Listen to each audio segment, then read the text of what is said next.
હાલો છોકરાઓ મધર્સ ગ્રુપમાં બા તરફથી બધાને, સુધાબેન મહેતા તરફથી બધા સબસ્ક્રાઈબરને યાદી મારી અને મારા બધા સબસ્ક્રાઈબરને મધર્સ ગ્રુપ તરફથી આશીર્વાદ, બધા છોકરાઓને મારા. તો છોકરાઓ આજે હું જો આ મરચાંનો સંભારો બનાવું છું. મરચાંનો સંભારો, પછી આ બટેકાનું શાક અને આ લસણ કકડાવેલું અને આ બટેકાના શાકની અંદર નાખવાનું ટમેટા છે અને પાણીમાં ભાખીને આ જો લાલ મરચાં છે, આવા લાલ મરચાં કહેવાય. આ લાલ મરચાં છે અને આ લસણ, લાલ મરચાંના લસણની ચટણી આ બટેકાના શાકમાં નાખવાની છે. એટલે અત્યારે હું આના ભાત મૂકી દીધા છે, આ રહ્યા ભાત મૂકી દીધા છે અને સંભારો વઘારું છું. વઘાર આવી ગયો છે.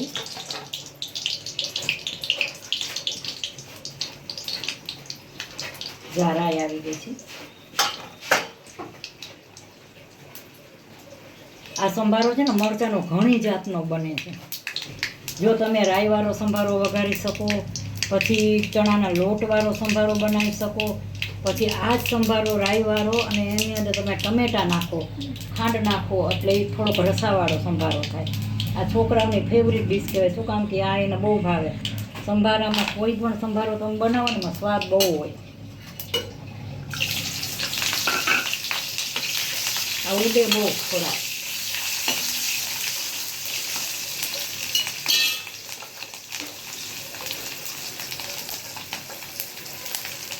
મીઠું નાખ્યું, ધાણાજીનું હળદર, 3 વસ્તુ નાખી છે. આ સંભારો અલગ. તમે આમાં ટમેટાય નાખી શકો. અને કાચો પાકો સંભારો કહેવાય. જો અંદર તળાઈ ગયા મરચાં.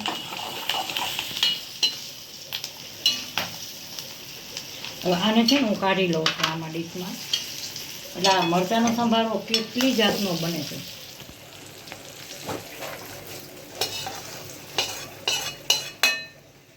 જો આ બની ગયો સંભારો હાઈ ક્લાસ. આ દાળ ભાતારે બહુ મજા આવે. હવે હું હમણાં શાક વઘારું છું એ બતાવું. જ્યાં તેલ મૂકી દીધું છે અને જો આ લીલું લસણ છે.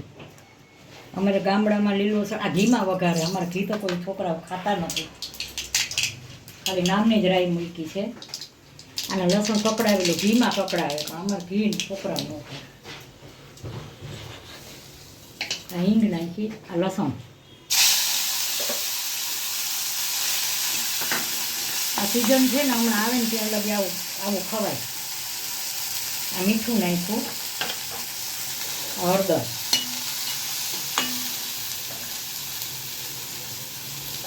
ને હળદના દાણા જેવી. આ બધાની રીત અલગ અલગ હોય. જો મેં આવી રીતે વઘાર્યું, ઘણા ઘીમાં વઘારે. જો સરસ વઘારાઈ ગયું. આ લસણ કકડાવેલું હાઈ ક્લાસ. આને છે ને હું કાઢી લઈશ. આ વાટકામ કાઢી લઈશ. આ બની ગયું.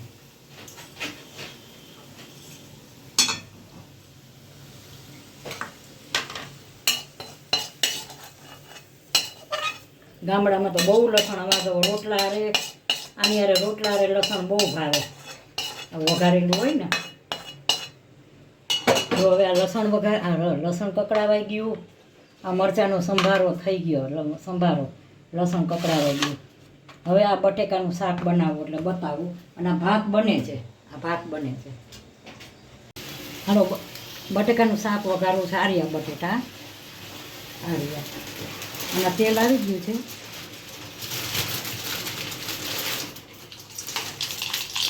અને જીરું નથી મૂકતું.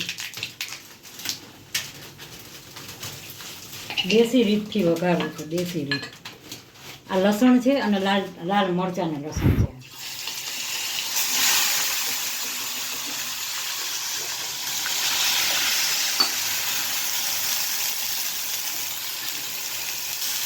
લાલ મરચાં અને લસણ આ એનો વઘાર કર્યો છે. હજી નાખી થોડુંક લસણ એમાં. હજી આ લસણ નાખું.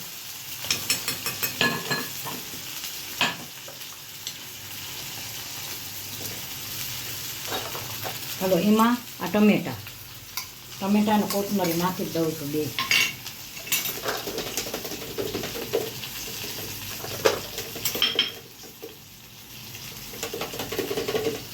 મીઠું, હળદર, ધાણા જીરું. હવે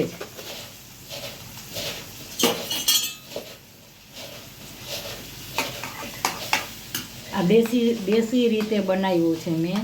એ ગામડામાં બધા બનાવતા હોય ને એવી રીતે બનાવ્યું છે. લસણ, નકર અમારા ઘરમાં છે ને વધુ પડતું લસણ, બટેકાનું શાક લસણવાળું નથી ખાતું. છોકરા નથી ખાતા લસણવાળું બટેકાનું શાક, એ નથી ખાતા છોકરા. જો હવે આને હું ચડવા દઈશ. બહુ સરસ વઘાર આવ્યો જો, હાઈ ક્લાસ. હવે આને ચડવા દઈશ. આ ચડી જાય ને પછી આગળ બતાવું. ભાત બની ગયા છે, ભાત ઓસાવું હમણાં. હાલો જા, ભાત બની ગયા છે. બટેકાનું શાક,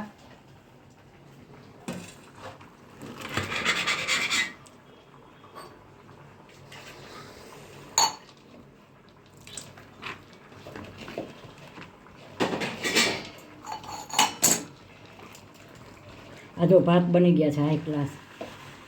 અને બહાર લઈ લઉં છું નકર પાણીમાં પાણી. અને શાક હવે ચડી જાય ને, જો આટલું સરસ બન્યું છે. હવે ચડી જાય એટલે આગળ બતાવો. અને હવે રોટલીનો લોટ બાંધું છું. રોટલીનો લોટ બાંધું છું. હાલો જો આ લોટ બંધાઈ ગયો છે. શાક બને છે.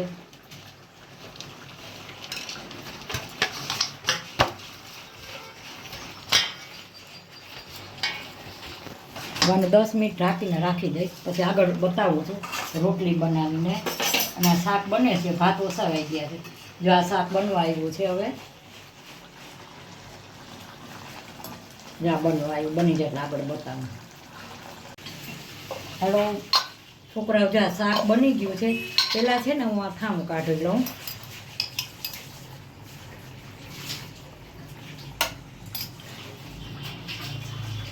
આ 2 ડેકરનું અથાણું છે હાઈ ક્લાસ.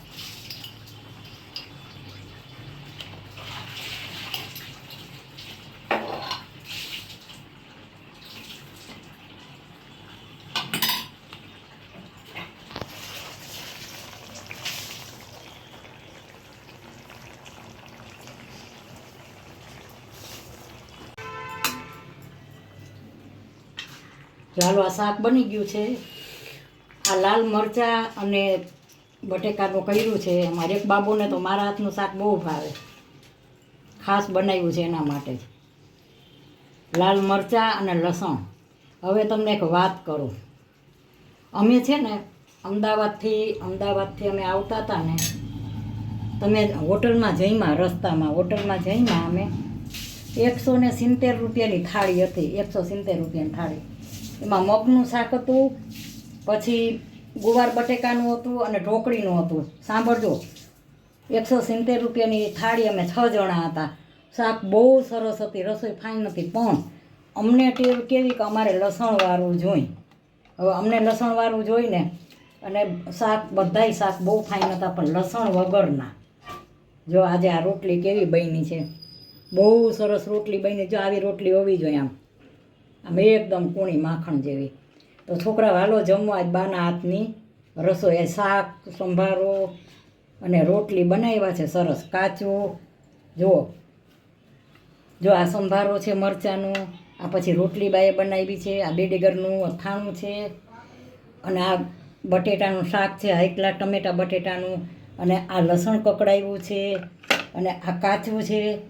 અને આમાં મસાલા કરવાના જ, કારણ કે બેલો મસાલો કરી નાખું છું ને તો આનું પાણી થઈ જાય એટલે ન મજા આવે, પોચું પડી જાય. ફ્રેશ રહીએ ને એટલે થોડુંક તમે સુધારીને ફ્રીજમાં રાખી દો ને એટલે ફ્રેશ. ઘણાને વેલો મસાલો કરેલું ફાવે, બધાનું સરખું ન હોય. અને આ છાશ. તો છોકરા, મારી આ થાળી કેવી લાગી? આમાં શું છે કે અમારે બટેકાના શાક સિવાય બધામાં લસણ હોય. બધાય શાકમાં અમે લસણ નાખી, બટેકાના શાક સિવાય. એટલે બધાય શાક બધા સરસ હતા, પણ લસણ નહોતું ને એટલે બહુ ન ભાવ્યું. બાકી રસોઈ સારી હતી અહીંયા. તો જુઓ આજે મારી રસોઈ કેવી છે. સારી લાગી હોય તો લાઈક કરજો, શેર કરજો, કોમેન્ટ કરજો અને સબસ્ક્રાઈબ કરજો. ને રોટલી જોઈ આવી રોટલી બનવી જોઈએ, કૂણી માખણ જેવી. અને આ કાચું હોત છે. કાચું હમણાં કોબી આવે છે ને તો મજા આવે. અને આ મેં છે ને આમાં મેં લસણ ને લાલ મરચાંનું ખાંડીને નાખ્યું. મારી મમ્મી બહુ બનાવતી આવું.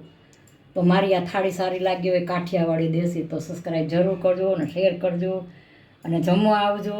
અને બાય છોકરાઓ, બાય બચ્ચો.